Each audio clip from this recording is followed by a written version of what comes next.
Le petit déj de l'actu, c'est tout de suite. Ça y est, l'examen de la loi pouvoir d'achat à l'Assemblée nationale est terminé. Depuis ce matin, avant 6h, les débats ont pour le moins été enflammés, puis ils auront duré 5 jours.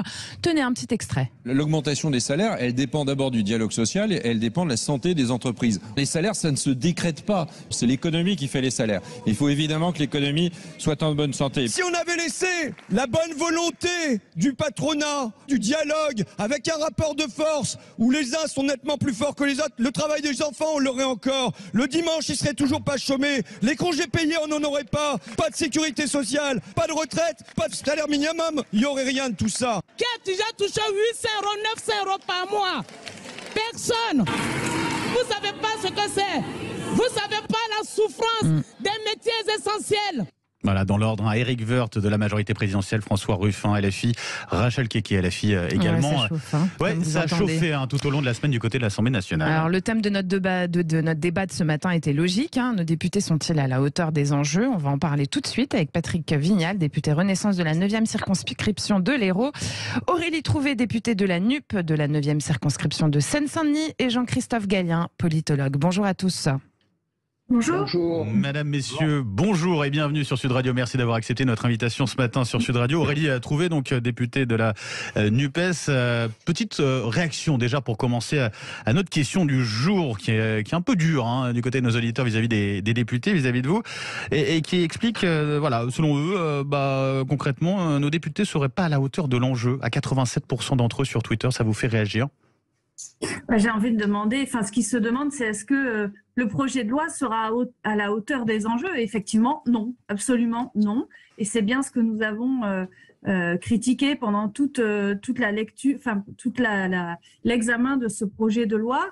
En fait, nous, ce qu'on demande depuis le début, c'est une augmentation réelle des salaires, et rien n'a été lâché par la minorité présidentielle. Ils sont restés complètement bornés dans une logique très libérale, sans augmentation de salaire, sans mise à contribution des vrais profiteurs de l'inflation, que sont des grandes compagnies pétrolières comme Total et d'autres qui font des super profits grâce à cette montée des prix, alors que les autres pays européens, eux, mettent en place des taxes sur les super profits, au Royaume-Uni, en Espagne, en Italie. Nous, aucune mise à contribution de ces grandes compagnies, alors que les fortunes des actionnaires et des plus riches est en train d'exploser. Et par contre, pas d'augmentation de salaire réel. Nous avons demandé à corps et à cri qu'il y ait une augmentation du SMIC, une convocation des conférences sur les salaires. Il n'y a rien eu. Nous avons demandé aussi au moins ça, que les retraites, les minima sociaux soient augmentés au moins à hauteur de l'augmentation des prix, c'est-à-dire à 5 et quelques pourcents. Mais non, c'est resté à 4%.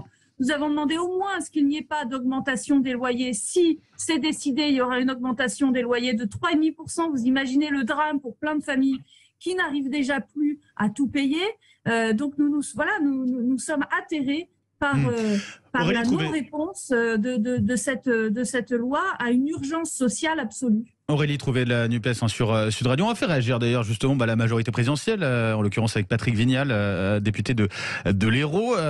On l'entendait, projet de loi finalement pas à la hauteur des enjeux du pouvoir d'achat, selon Aurélie Trouvé, plus que des députés, pas l'enjeu de ce sujet. Qu'en pensez-vous? Écoutez, déjà, moi, j'ai une petite expérience parlementaire, parce que l'objectif, c'était quoi? Est-ce que les députés sont à la hauteur? Donc, 2012-2017, si vous voulez, il y avait des parlementaires avec des codes, avec un respect, avec, si vous voulez, l'idée de faire avancer la démocratie. C'est vrai que ces parlementaires étaient souvent maires avec un parcours politique qui leur permettait quand même d'avoir un petit peu plus de respect. 2017, le Nouveau Monde, intérêt, c'est des jeunes, des femmes, quasiment la parité, et avec certains quand même qui avaient l'impression qu'ils découvraient, vous savez, l'eau chaude, et qui expliquaient que tout ce qui a été fait avant était mal fait. Et puis on arrive en 2022. Moi, ma collègue Aurélie Trouvé, j'aime bien qu'avec une part de minorité, mais depuis le début, en fait, leur leader, Maximo Mélenchon, n'a qu'une idée, c'est une dissolution pour espérer être Premier ministre. Donc, ils ne sont pas là pour faire avancer les choses. Ils sont là pour de l'obstruction, pour faire péter la marmite. C'est cela qui me gêne. Après, moi, je pourrais être d'accord sur une partie de ce que dit ma collègue là ce matin. Je me félicite que Total puisse baisser de 20 centimes de carburant. Mais moi, je suis un homme de gauche.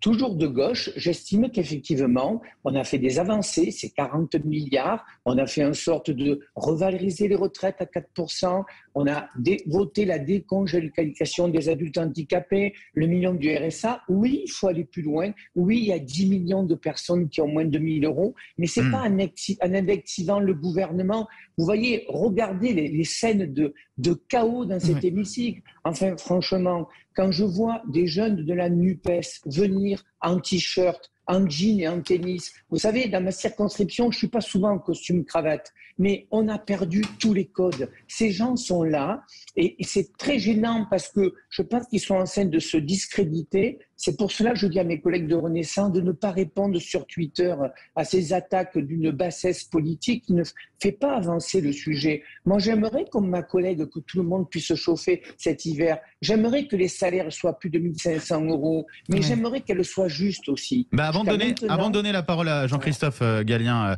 Patrick Vignal, juste une question justement pour faire rebondir à Aurélie Trouvé, députée NUPES, par rapport à ce que vous disiez, Patrick Vignal. Oui, Aurélie Trouvé, justement, ces attaques, ces mises en garde des uns et des autres, ces surenchères, ces non-compromis au sein de notre hémicycle. Bonjour l'image. Est-ce que c'est ça le futur démocratique de notre France ? Moi, c'est une question déjà, je voudrais réagir sur notre tenue vestimentaire parce que là, vraiment, on n'y est pas. Enfin, je veux dire, les Français n'arrivent plus à payer leurs factures et vous êtes en train de nous parler de nos jeans. Oui, mais vous ne répondez pas à ma question. Attendez. On va laisser, s'il vous plaît. On va s'écouter. Je réponds là-dessus. Oui, allez-y. Je dis juste que nous sommes très divers, effectivement, dans les députés, parce que nous venons de toutes les catégories socio-professionnelles et nous nous habillons comme tout le monde, effectivement, comme nous nous habillons dans... D'abord, il est dit que les tenues vestimentaires doivent être des tenues de ville et c'est vrai que nous nous habillons comme tout le monde, de façon très diverse, chacun son style, mais parce que nous venons de milieux très divers et nous voulons représenter aussi la diversité de la population. Et oui, beaucoup d'entre nous ne viennent pas de milieux politiques. Moi, j'étais enseignante chercheuse, voilà. D'autres viennent de milieux très différents. Nous avons quelqu'un qui est femme de ménage, comme Rachel Keke, etc. Mais madame, et donc, nous avons des codes différents. Et vous avez entendu l'auditeur, ce qu'il vous a dit ?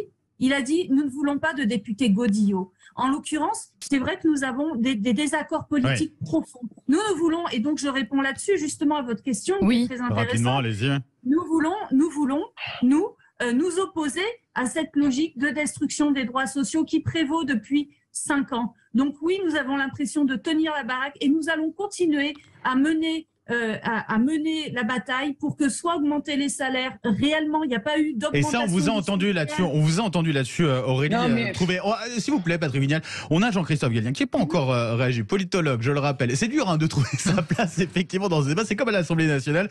Jean-Christophe Gallien, juste pour noter d'ailleurs que vous parlez de tenue vestimentaire, Éric Ciotti a fait une demande à la présidente de l'Assemblée nationale pour demander bien le port obligatoire de la cravate au sein de l'hémicycle. Bon, en tout cas, chacun son avis là-dessus. Éric Ciotti, du côté des LR, a le sien, ça c'est sûr. Jean-Christophe Gallien, on a du coup une majorité relative, en tout cas du côté du bloc présidentiel, pas de majorité absolue. On pensait que ça allait obliger d'une certaine manière les députés, le gouvernement à chercher plus de compromis, à débattre sur le fond. Force est de constater qu'il y a eu pas mal de cacophonie tout au long de cette semaine du côté de l'Assemblée nationale. Oui, il y a de la cacophonie, mais il y a aussi des révélations. On parle beaucoup d'éléments de forme et peut-être à juste titre sur la dimension parlementaire, parce que ce sont pas trivial de parler de code, effectivement. Alors, est-ce que ces codes doivent être maintenus de cette manière-là, ou est-ce qu'effectivement on est dans ce réel dont parle Madame Trouvé? Donc c'est un élément qui m'intéresse sans m'intéresser tout à fait. Là, ce qui était intéressant sur le débat, c'est quand même des éléments de fond. On a eu une opposition entre des primes, des salaires, d'augmentation de primes, augmentation de salaires, des enjeux énergétiques qui ont été débattus sur le fond aussi, parce que c'est des mesures qui sont très différentes lorsqu'on vient en émet depuis la NUPES ou de la majorité. Et la majorité relative a trouvé des alliés. Elle a trouvé des alliés au sein des Républicains, largement, sur l'essence, au sein du Rassemblement national, largement, et la NUPES a quand même vu les socialistes, et ça c'est un point essentiel, s'abstenir. Et nous avons donc eu des clarifications, en tout cas sur ce sujet qui est un sujet très sensible, et à mon avis justement débattu avec beaucoup de ferveur, parce que on est aussi en début de mandature, on vient d'en finir avec les élections législatives, il y a besoin de se positionner politiquement. Et donc là, on se retrouve sur des oppositions de fond, évidemment, avec des clarifications aussi d'un certain nombre de comportements et de votes politiques, parce que on n'était pas certain d'avoir le Rassemblement national qui deviendrait un allié pour le coup objectif, quasiment total, 100%. Et de l'autre côté, les socialistes s'abstenir sur le vote. Vous restez avec nous, on va continuer justement d'en débattre dans un instant. Jean-Christophe Gallien, politologue, on vous entendait à l'instant. Aurélie Trouvé, députée de la NUPES de Seine-Saint-Denis, Patrick Vignal, député Renaissance d'Oléron. On continue d'en débattre, ça fait beaucoup réagir. Vous continuez bien sûr de voter et de réagir sur nos réseaux sociaux, Twitter et Facebook de Sud Radio. Puis vous nous appelez, on rappelle le numéro peut-être, Judith. 0826 300 300. Et puis n'oubliez pas, on vous demande et on se demande ce matin ce que vous pensez de l'attitude de nos députés sur Twitter aussi. Il est 9h21 sur Sud Radio, on revient tout de suite. Sud Radio, le grand matin été, 7h-10h, Benjamin Glaise, Judith Belair. Sud Radio, il est 9h24 au sujet du vote pour la loi pouvoir d'achat. Les débats ont été plus que chauds à l'Assemblée nationale. D'ailleurs, on en écoute un petit extrait. Silence! Oh, ce cri du cœur! Chers collègues de gauche! Monsieur Tanguy! Faut un peu rigoler. Ah bah attendez, un peu de légèreté. Après cette nuit, ces heures qui ont tous été difficiles, et je veux saluer les agents et même vous, les gens de gauche quand même, parce que même si vous êtes parfois très pénibles, vous nous permettez d'être drôles. Il faut rendre de la TVA au peuple de France et vous ne savez toujours pas compter et je vous souhaite une bonne soirée, merci. Ambiance chaude à l'Assemblée nationale. C'était Jean-Philippe Tanguy du RN. Cette nuit, c'était, je ne sais plus, autour de 3-4 heures du matin, je crois qu'on entendait ça justement. Et on continue d'en parler avec nos invités. Patrick Vignal, député Renaissance de la 9e circonscription de l'Hérault. Aurélie Trouvé, députée de la NUP de la 9e circonscription de Seine-Saint-Denis. Et Jean-Christophe Gallien, politologue. Aurélie Trouvé, alors je vous voyais à l'image sur sudradio.fr, vous pouvez regarder. Je voyais sourire sur ce moment-là. Alors, et vous remercier d'une certaine façon Jean-Philippe Tanguy du côté de la gauche. On a noté pas mal de fatigue du côté des députés. C'est vrai que ça a été 5 jours assez intense. C'est important aussi pour nos auditeurs de Sud Radio de comprendre comment ça se passe, comment ça joue justement cette fatigue-là. En fait, là, on a eu 3 jours, enfin, pour ceux en tout cas qui suivent toutes les séances, c'est 3 jours vraiment à plein. Moi, pareil, en plus, en parallèle, par exemple, moi, je suis rapportrice d'un groupe de travail sur l'inflation, donc j'ai des auditions en plus de ça. Donc, pour tout vous dire, là, je fais des semaines de 80 heures. Donc, voilà, c'est sûr. Avec combien d'heures de sommeil pour savoir un peu concrètement, pour qu'on. Là, j'ai dormi 1 heure. Vous avez dormi 1 heure? Mais d'habitude, je dors quelques heures par nuit. Mais en ce moment, oui, le rythme est très dur. Mais je voudrais revenir, c'est très important ce qui a été dit par l'analyste politologue tout à l'heure. Je croue que ce qui est très important, c'est Pardon, voilà. C'est très intéressant ce qu'il dit. En fait, ça a montré des choses cette nuit et pendant ces 3 jours. De mon point de vue, c'est quand même que sur les questions socio-économiques, il y a vraiment une alliance de fait entre LREM, donc En Marche, le Rassemblement national et les Républicains qui ont tous voté dans le même sens dans cette loi pouvoir d'achat, c'est-à-dire des primes précaires, des petits chèques plutôt qu'une augmentation des salaires, les retraites, etc., en dessous de l'inflation plutôt qu'au-dessus de l'inflation. Sur l'écologie, la reprise des projets climaticides plutôt que d'essayer la sobriété et l'efficacité énergétique. Voilà, donc il y a eu vraiment, ils ont voté ensemble quasiment tout le temps. Donc, ce qui est annoncé comme la première force d'opposition est en fait une force d'opposition. C'est pas une vraie force d'opposition. Nous sommes la vraie force d'opposition avec la NUPES. C'est ça qui est quand même apparu pendant 3 jours. Patrick Vignal, député de la majorité présidentielle de l'Hérault. Vous entendiez, voilà, sur les questions économiques, socio-économiques, alliance avec l'ERN et les LR. Finalement, c'est un peu la surprise aussi de ce début de quinquennat à l'Assemblée nationale, de ces débuts de mandat. Vous savez pourquoi 80% des Français ne font plus confiance? Parce que les politiques sont souvent dans une espèce de carapace idéologique. Il n'y a pas très longtemps, sur un amendement, le Front National et la NUP se sont applaudis. Mais moi, ça ne m'intéresse pas tout ça. Vous savez, je fais partie de ces députés Renaissance qui ont dit que je me félicitais qu'on ait un vrai parlementarisme. Je m'en félicite que texte par texte, on puisse amender. Parce que contrairement à ma collègue, il y a des choses intéressantes chez la NUP aussi. Je ne suis pas comme elle dans un dogme. Par exemple, Vous savez, les compromis, c'est quand chacun fend l'armure. Un exemple, moi je suis pour qu'on réfléchisse sur la taxation des super profits d'entreprises. Je suis ravi que Total aujourd'hui ait commencé à mettre la main à la poche et j'espère que la CMA les mettra. Voilà, ce que je veux dire aujourd'hui, c'est que, c'est quoi le débat? C'est que le Front National sert de variable d'ajustement aujourd'hui. C'est-à-dire que quand ça sert à un groupe, on s'en sert, et puis après on dit ils sont vilains. Et je suis désolé de dire à ma collègue, elle est dans une posture, avançons intelligemment ensemble. J'ai une question pour vous, une question pour vous, Jean-Christophe Gagien.